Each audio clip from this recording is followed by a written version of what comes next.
Mummy जी, मेरी बुआ का फोन आया है। आज उनके पोते का जन्मदिन है। बुलावा देने के लिए आपसे बात करना चाहती हैं।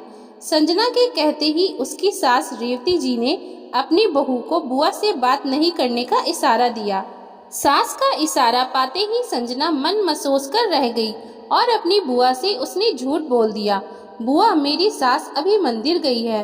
आपने मुझे बुलावा दे दिया ना, बस एक ही बात है, मैं पार्टी में जरूर आऊंगी। बेटा, तू तो मायके की तरफ से किसी भी काम में आती नहीं है, इसलिए सोचा कि तुझे बुलाने के लिए तेरी सास से ही बात कर लेती हूँ। नहीं नहीं बुआ, ऐसी कोई बात नहीं है, मैं जरूर आऊंगी। एक बार फिर संजना को बहुत बुरा लगा। ये पहली बार नहीं था जब उसके मायके से बुलावा आया हो और इस तरीके से उसके मायके वालों की बेइज्जती की गई हो। संजना और रवि की शादी को साल भर होने वाला है। नई नई शादी के बाद तो अक्सर नए जोड़े को लोग खाने पर अपने घर बुलाते हैं। जब भी रेवती जी के रिश्तेदारों की तरफ से कोई भी बुलावा आता तो रेवती जी रवि और संजना को हमेशा भेजती, परंतु वही संजना के मायके वालों की तरफ से जैसे ही कोई निमंत्रण आता तो ना वह फोन पर बात करती और ना ही संजना रवि को वहां भेजती। अपने मायके भी संजना शादी के बाद मुश्किल से 3 बार ही गई थी। कारण साफ था, संजना का मायका पैसे वाला नहीं था, वहीं रवि का घर पैसा, ऐशो आराम, सुख सुविधा सभी से संपन्न था।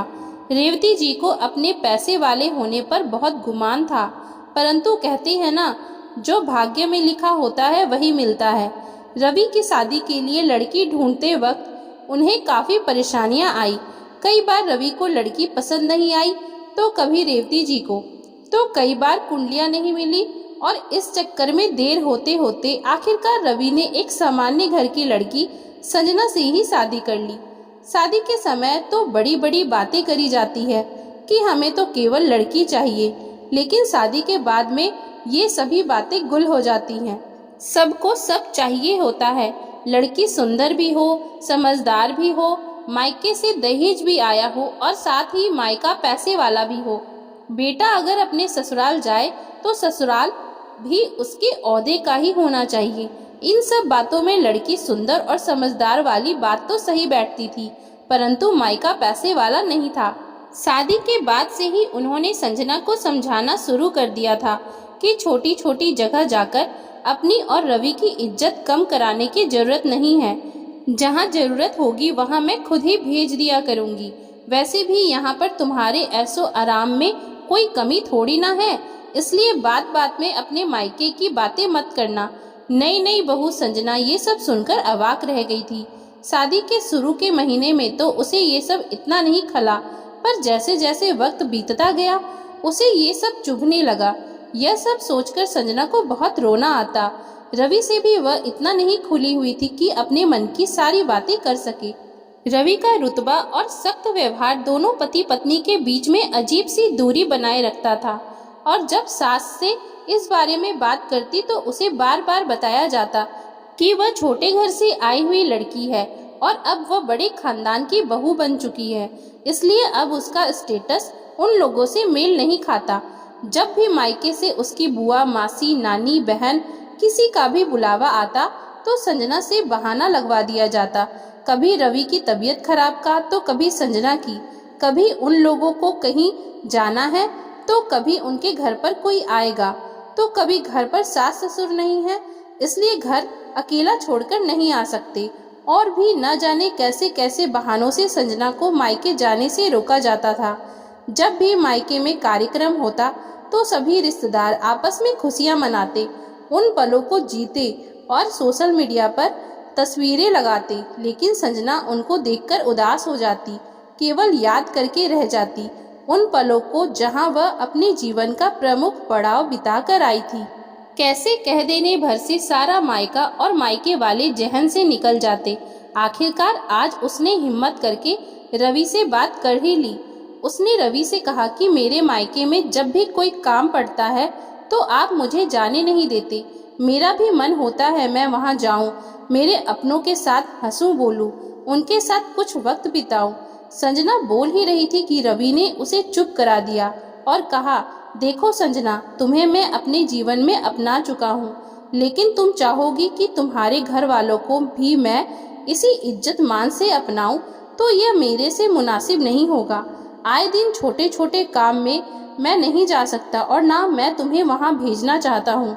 आखिर तुम इस घर की बहू हो, कहाँ कोई कमी है तुम्हारे जीवन में? एक ननद है, उसकी भी शादी हो गई, बचे बस हम 4 लोग। मेरे हिसाब से मैंने तुम्हें बहुत कुछ दे रखा है।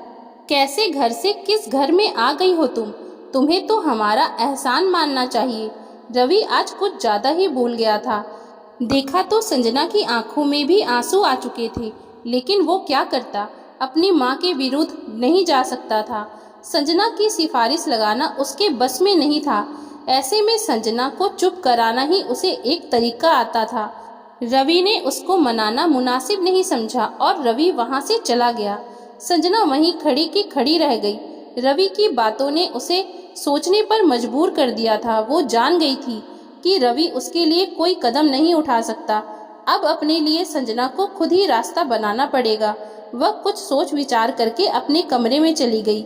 शाम को जब रवि वापस घर आया तो रेवती जी मुंह सुजाकर बैठी हुई थी। उन्हें ऐसे देखकर रवि ने पूछा, क्या हुआ माँ, आप इतनी परेशान क्यों हो? परेशान नहीं हूँ तो क्या करूँ रवि, हमारे प्यार और अपनेपन का तेरी बीवी ने देख क्या नतीजा दिया है हमें। चली गई अपनी मम्मी के घर, कह रही थी कि उन्हीं के साथ अपनी बुआ के घर जाएगी। मैंने मना किया तो मेरी भी नहीं सुनी। फिर तुझसे पूछ करके जाने को कहा तो उस पर भी उसने कोई जवाब नहीं दिया।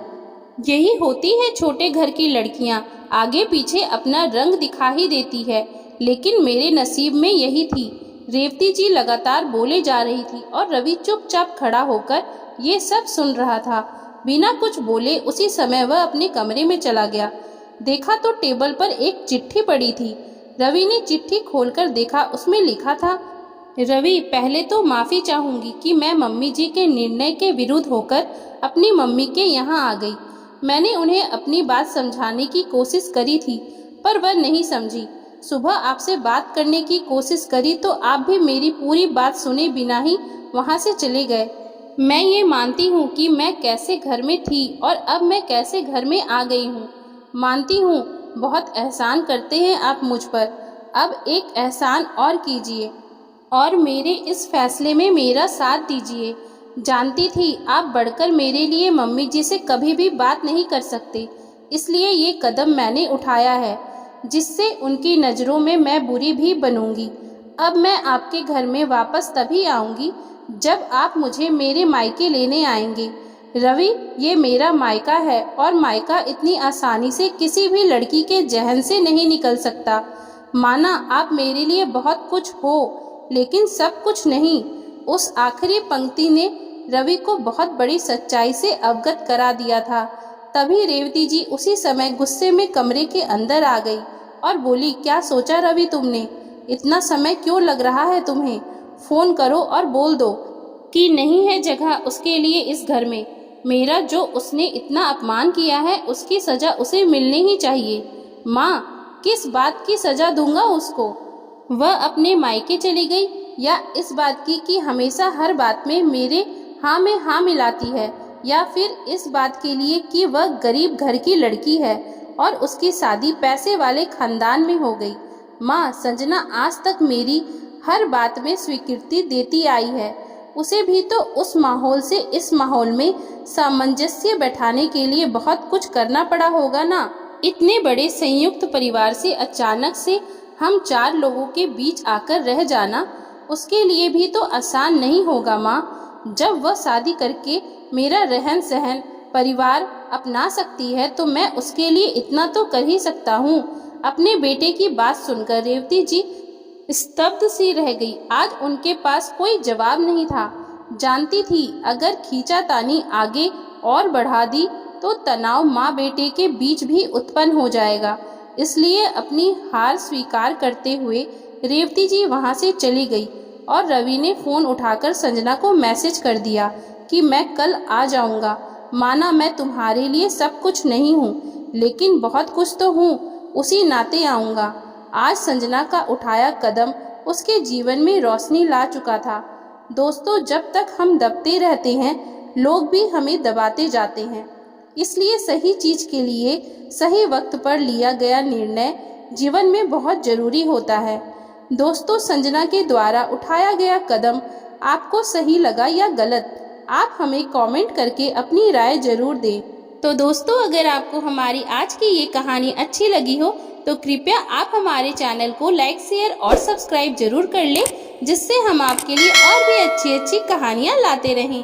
Thank you for watching.